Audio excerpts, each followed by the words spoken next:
Welcome to the country, where we do country things. And on today's video, I'm going to give you guys a look at Buckshot. Now, he's one of the breeder bucks here on our deer farm in western Oklahoma. He has shed the velvet overnight. So I want to go down there and give you guys a look at what it looks like today, and just kind of get an idea of what a deer looks like when he does it naturally, or I say naturally, without my assistance. There was a little bit of an issue. I had a couple of comments about me pulling the velvet off of Bo's head that day and whether he was in pain or something like that. And I just did that because I knew that if I didn't do it right then, I wasn't going to catch it on video. So I was trying to document that process and educate people. I thought it's an interesting deal and something that people might be interested in if they're deer fanatics, kind of like me. And I decided to go ahead and pull that off by hand just because I could. You can see back here behind me, he's a tame buck. I can do pretty much anything I want to with him as far as filming and working and handling him to a certain degree, but he was in no way in any pain. I did not harm him at all by pulling that stuff off. It's just simply that he is a really large deer. He probably is going to go close to 300 pounds, and it's really hot that day, and he's kind of lazy anyway, and he never does rub that velvet off completely. I always have to pull some off. So the fact that I did it on camera was not a big deal. I would have done it anyway, whether I was filming it or not. So anyway, Buckshot down there has shed his velvet. I didn't get it on video because, like I said, he did it at night. So I'm going to take you down there, show you what it looks like with him doing it all by himself. So just give me a minute to get down there and I'll be right back.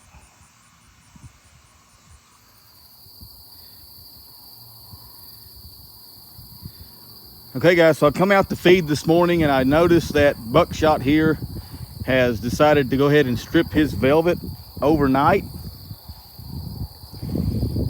I'm going to try to get up here kind of close to him so you can get a look at what it looks like.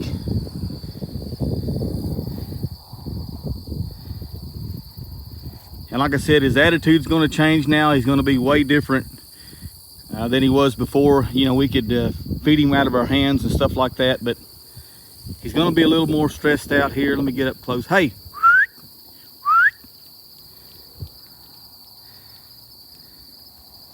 So you can see how he's got most of it off already. Got quite a bit of it just hanging there still, but he wants to try and rub it and get it all off of there.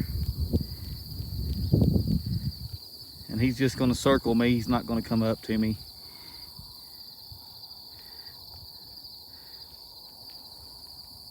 I wanted to show that to you guys. Had a couple of mentions where I pulled the velvet off of a Bo's head in the video, and there might have been some concern there whether he was in pain when I done that or something, but this guy here did this all by himself overnight, and I can assure you he's in no pain, even though it looks bloody. I mean, there is blood in those antlers still.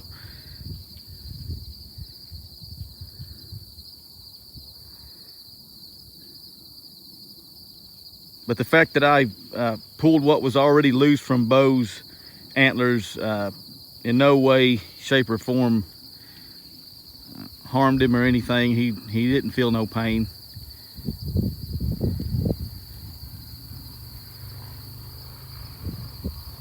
So we will be doing a antler removal video on him pretty quickly.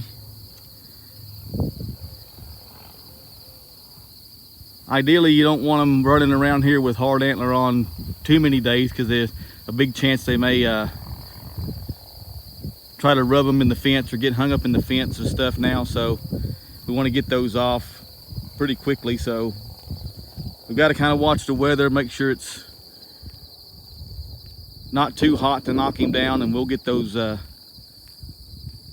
antlers off as soon as we can. So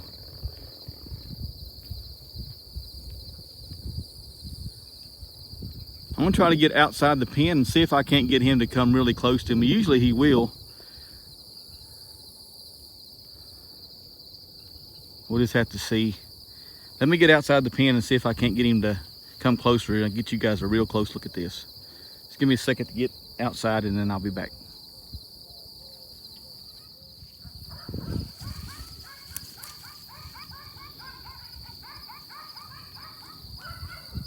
Okay guys, so I'm trying to bribe him over here with some sunflowers. Here he comes. Hey dude. I know, look at that.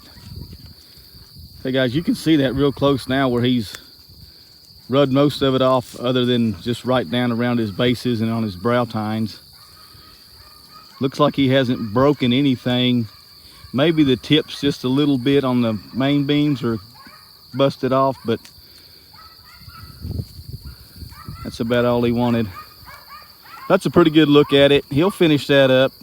I've got the branches and stuff there on the T-post like I mentioned before. The girls are over there kind of eating the bark off of it, but hopefully he'll get over there and rub on those branches instead of rubbing on the fence and get hung up in the fence or something. But like I said, we'll be back with a antler removal video on him as soon as we can kind of get it set up and get the weather right. We'll have to do it probably real late in the evening or at night like we did with Bo. So we'll try to get it filmed for you guys. Get him kind of get a score on him, see what he scores. So appreciate y'all watching and we'll be back.